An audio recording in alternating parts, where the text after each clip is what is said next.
Hi there guys, welcome to another Ross Perry Productions video.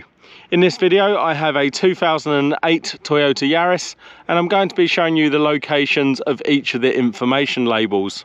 And on these labels you'll expect to find the VIN number, the trim type, the paint code, the build date and also the tyre information.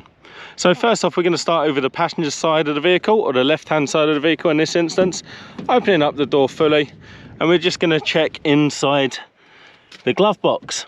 So in here you'll see a label down there which is actually our tyre information, and it gives you all of the tyre pressures for the standard tyre size which is listed there as well.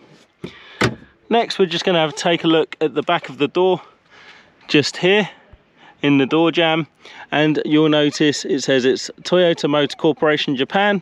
Gives us our actual model number for the car and also the engine model number.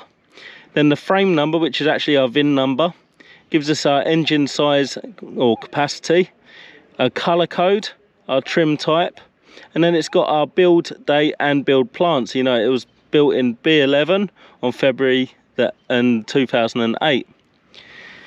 Now lastly, the VIN number is actually stamped into the chassis on the car, so it can't be tampered with or just simply replaced with a label, and that is actually underneath the driver's seat.